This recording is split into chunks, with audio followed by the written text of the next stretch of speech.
Hello everyone, welcome back to Soccer Showdown. Joe Archino here as always with Martino Puccio, and we are arriving at an international break, but that does not mean that we have nothing to present you with. There is so much happening right now. We start things off with the UEFA Champions League as we advance to the quarterfinals. 4 massive matchups. We're going to give you all the stats and all the information that you need, and we will most likely pick every winner. I think we'll start off with Martino, of course, Juve-Barcelona, a rematch of the Champions League final from just 2 seasons ago. So I'll ask you, this is a very difficult one. Obviously, Juve's been very good in this competition to this point. They spend so much money in the offseason. The expectation is to win this competition this season. Barcelona has scored more goals than anyone at this point of the Champions League so far this season. So let me ask you, does Juve's defensive style give them any hope against Barcelona's trident attack? I think it does because, I mean, you looked at the game, the 2 legs with PSG and Barcelona and how PSG shut them out 4-0, but it took a miraculous comeback in order to do that. They're more than likely to shut out Barcelona at home, Juve is. So if you look at it that way, I don't see how Juve would give up that many goals in an away leg. This is best defense versus best offense. Something's got to give. We see this all the time happening in sports. More often than not, the defense usually wins, and I think there's a really good chance that Juve can do it, but I think they really can't let up any goals at the J Stadium, so it's going to be definitely a grinded out result, but I really do think Juve's got a better shot than they did 2 years ago in the final. Juve has scored 14 goals in the Champions League as we head to the quarterfinals. They have only conceded 2. I just don't think that they have enough right now as it is. Barcelona is just a different beast. I think it's a very tough matchup. When you look at the top 4 clubs, it is very likely that they all are going to be seeing each other as we approach this next stage of the competition. But we move on to the next one. That is Real Madrid taking on Bayern Munich, the heavyweight of the German Bundesliga, taking on the current leaders in La Liga. And Martino, I think Real Madrid, it's a very easy story to kind of look at them. They've been sensational everywhere they played this year. They've gotten miraculous plays from Sergio Ramos at every twist and turn. But I think now the question kind of comes to, they're the only club advancing to the next stage of this competition who has still not had a clean sheet yet. Is the goaltending going to be the crux of them against Bayern Munich? I mean, I think it might have to be. I think this was the best team Bayern playing so far from the beginning of the group stage to the elimination rounds. That's probably played the best out of anybody. I mean, you could say Barca had a great comeback and all, but I mean, 4-0 loss is a 4-0 loss. I had Bayern winning this. I think that it's difficult. We say it all the time how difficult it is to go back-to-back just to win this competition, let alone go back-to-back finals. I think Bayern is their match, and I think Bayern's going to eventually beat them out here. I don't see how they can go into Munich and beat them there. I think Bayern's going to play a much better game at the Bernabeu than Madrid would back in Munich. Look, this is as hard as it gets. I mean, for them to be matched up here, I think that really is going to be so difficult. But to me, I've just had this feeling in my gut about Real Madrid this season where I just think they're just playing and they almost have this invincible comeback factor about them this season. You could credit it to the management, you could credit it to the leadership on that team, but I just think right now they're playing with this undeniable edge where they're able to come back time and time again. I do think Real Madrid will power past Bayern Munich, but that is definitely going to be one to keep your eye on. And we advance now to the next one. Atletico Madrid taking on Leicester City. Leicester City, of course, the wonder kids of this competition. SPI says that they have less than a 1% chance of reaching the Champions League final. Now, Martino, we kind of know Leicester City, they kind of have done pretty well with overcoming the odds. But, I mean, less than a 1% of reaching the final. Atletico Madrid is one of the top clubs. They've been in the final of this competition 2 of the last 3 seasons. Are they just going to be too much for Leicester? I think it's so unfair to say 1%. I mean, that Leicester has a 1% chance of advancing. I mean, this team has always defied the odds. Last season, what was it, 5,000 to 1? 5,000 to 1. Just to even win the league, and they did that, and no one had them even getting into the quarterfinals of this. Even out of the group stage, no one had them coming out of that. But they did that, and I think they really do have a shot. Atletico is not as sharp as they've been these past 3 seasons. You could argue this is probably the lesser of those 3 teams that have made it this far into the Champions League. So I think Leicester has a real shot here. I wouldn't be shocked if it went either way. But you know what? I'm going to take Leicester here because what the hell? I mean, they've defied the odds before, and I think it could definitely happen again. You're taking all the words from me, but I'm going with Leicester here as well. You don't pick against Leicester City. If there's anything we learned last season, it's when you put odds like that against them, don't pick against them because you're not going to come up doing very well. But I also look at them, and they have actually played very well in this competition. They have not conceded a goal in 5 of their 8 matches before the quarterfinals. You can say what you will about them in the Premier League, and their performance certainly has been good, but it seems like they have really been reinvigorated a little bit. They've won their last 3 Premier League matches. They overcome a first leg loss, and they come back. They advance to the quarterfinals. And like you've said, Martina, very well, Atletico is good this year. You never want to not go into a match ready for them. But this is not the same club that we've been used to seeing who've reached the finals. So I do think Leicester City just has that magic left, just a little bit, enough to get past the quarterfinals. Then, of course, the last one, we have Monaco taking on Dortmund. Monaco probably pulling off the biggest upset in the last phase of the competition, beating Manchester City. Now I think we kind of look at them, and obviously Dortmund's been very good in this competition as well. Mario Götze will not be playing in the quarterfinals. His season is done for them. But I'll ask you, Martino, can Monaco continue to use the momentum they built to get past Dortmund, or is Dortmund just a different breed for a club, a Ligue 1 club like Monaco? I think this is actually the most interesting matchup out of all of them because I don't think anyone gives either of these clubs a shot to win the whole tournament, but they definitely can give teams a run for their money. You gotta love Dortmund with Christian Pulisic, the American, getting that chip in and advancing Dortmund in the next round. It's just something awesome to see over back here at home.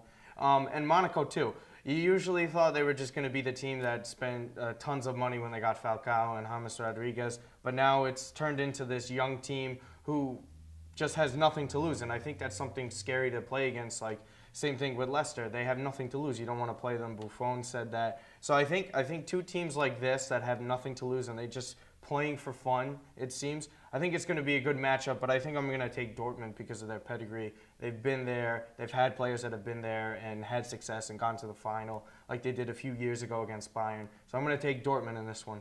I have Dortmund as well. I mean, look, I've kind of knocked Ligue 1 and many of the clubs from Ligue 1 many times, but you have to give Monaco a lot of credit to do what they've done to reach this stage of the competition. I don't think anyone really gave them that big of a chance over Manchester City, but they got it done. But I still think Dortmund, a Bundesliga club, it's just very big drop-off between the French competition and the German competition. Now we move to our next section, and we move to Italian Serie A. Manchester City, though, is where we start. And, of course, not an Italian club, but they have deep pockets, and they want to use that money that they have to perhaps pry one of Italy's youngest stars. That is Gianluigi Donnarumma of AC Milan, one of the youngest, most sensational players in Italy right now. Now, Martino, you're very close to the AC Milan club. You follow it as closely as anybody. Apparently, Manchester City wants to make a $150 million offer for Donnarumma. Now, obviously, the club is not in the best position right now. There's a lot of just uncertainty about where the club is going. Are they going to be sold? What's happening with that? And obviously, his contract will end next summer. We know Manchester City has all the money in the world to spend. They haven't gotten great production from the goalies this season. Are they going to be able to pry him away? I don't see it. I think that what I wrote in the article we had up on Soccer Showdown, the site, check it out. We will throw that in the description. Yes, I have to do that. But I talked about how Buffon, back when Juve got relegated to Serie B during the Calciopoli scandal, how the best goalie ever got relegated to a second division, but yet he stuck with his team. And it took him years to get back to that point where Juve is probably going to win their 6th consecutive title in a row. Worth the wait, right? Same thing with Patience and Franco Baresi back in the 80s when Milan went back to Serie B for match fixing as well. And he waits a couple years, and look, they're the best team of all time. They win back-to-back European Cups, plays with amazing players. He should be patient here. I think he should stay with Milan.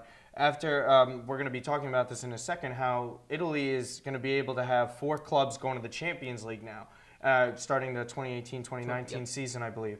So when you have 4 spots now that are guaranteed to get in the group stage, what's the one thing that's prying him away? They say the uncertainty of the ownership. It's Champions League football with Manchester City.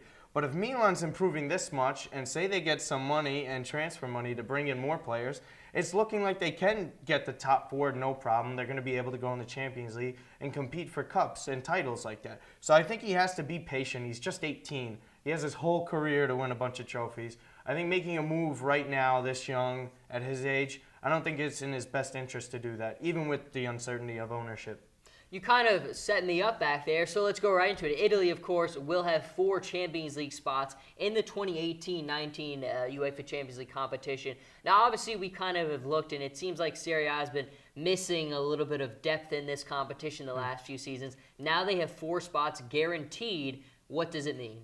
I think it's huge because we talk about all the time on how Italian clubs really don't have enough money to buy new players or keep players and make money because they don't have their own stadiums. Champions League guarantees that they get money if they were to advance to the next round. And it's a ton of money, and we've seen it cripples clubs like Milan or Inter because they don't have that income that they're so used to playing in the Champions League. With 4 guaranteed spots, it gets them back in that situation because clubs like Milan and Inter, they definitely have the talent moving forward to get in there. And we've seen them struggle in the knockout stage prior to getting into the group. No club besides Milan a few years ago when they were last in the competition was able to advance. Roma and Napoli have been struggling to just get into the competition, let alone advancing out of the group stage. So I think it's big, and I think it's just better for the Champions League too to get teams back like Inter in it instead of watching teams like FC Basel. No disrespect to them, but I mean it's a big competition. It's all about money. It's about ratings, and when you have clubs like that can get back into the competition with the top players that they have too, I think it's important for Italy and it's important for the Champions League as well. I think you hit the nail on the head. I would much rather see someone from Serie A in there than some little name club from some league that no one's ever even heard of. It all comes down to interest, and it's going to make the UEFA Champions League much more interesting as we move forward. But Major League Soccer is also becoming much more interesting by the day. Bastian Schweinsteiger, one of the European legends, will be taking his talents to the Chicago Fire. And Martina, this is kind of becoming a trend now where European legends at the end of their career, they're kind of moving over to MLS and testing out the waters there. But this move in particular, and then we'll kind of go to the other ones, what does this one mean to you? I think it's important because it's not LA or New York. This is Chicago. I mean, Kaká went to Orlando. That's kind of a big move, and Drogba was out in Canada. But to go to a big market like Chicago where really, they're kind of irrelevant in the MLS phase, and to get one of the best German midfielders ever, let alone top European midfielders, only 32. Yeah, it might just be a one-year deal, but it's about gauging interest of the youth. I mean, USA has Christian Pulisic. He's playing over in Germany, so it's a little bit different. They need someone right here in their backyard, and hopefully Schweinsteiger can inspire younger kids to go out and play the sport, just like we're hoping Kaká, Pirlo, David Villa, and guys like that over here in New York are gauging interest for the younger kids too. And I think that's important. Regardless if they're at the end of their career or not, it's just someone to inspire them and to say, hey, I want to be as good as that guy one day, even though I might not play in Europe. It's just playing the sport professionally and one day in the MLS. So I think it's important, and I mean, depending on whatever your take is, retirement league, yes or no, I think it's just important to just have players like that want to come over here, quality or past prime. So I think it's great. Oh, I want to go up to that next point. Sir Alex Ferguson just said that the league is definitely improving. You mentioned the retirement, the home place. That's been a knock on it. But obviously now we kind of look. Pirlo has shown a commitment to the league. David Villa has shown a commitment. Kaká, Drogba has gone to Montreal. Steven Gerrard showed a commitment to the league. Is that a fair knock, or is it just means so much more that all these big name players and are continuing now with Bastian Schweinsteiger are continuing to come over?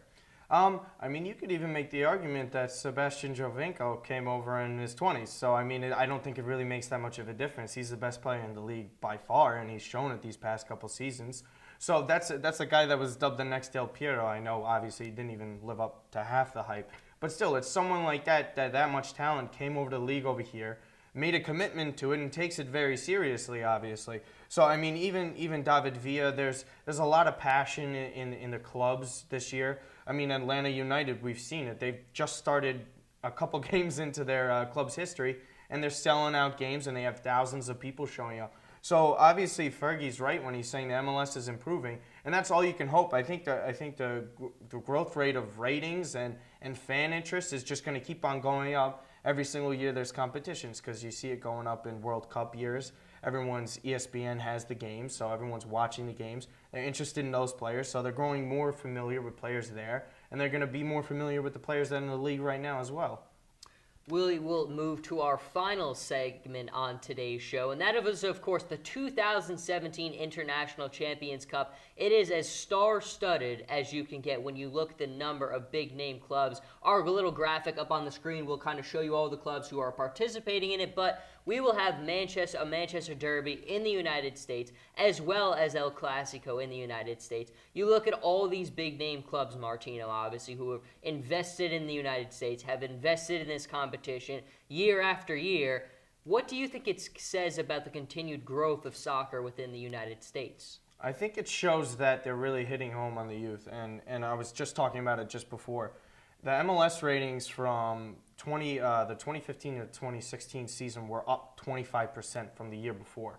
And that's in a non-World Cup year, like I was saying, when you see a ton of people all the time over here. Because it's interesting that you go out to a bar or a restaurant when the games are being played, there's so many people that are coming out of the woodworks being fans of the sport. And having something like this is great, especially going down to Miami. There's a beautiful place during the summertime, beautiful weather, and they have two of the biggest clubs in the world facing off against each other. Doesn't matter if it's a friendly or not. When those two go against each other, it's always going to be a battle. So I think it's huge to have that over here. And it's not just over here. They're going abroad in China and areas like that. But when you sell out in the big house like they did last year, I think it was Madrid and United, that's all the way in Michigan.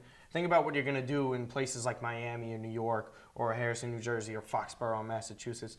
I think it's huge, even though they're just friendlies. I think it's great for the league. I think it's great for the sport. And it's only going to continue to grow from here on out.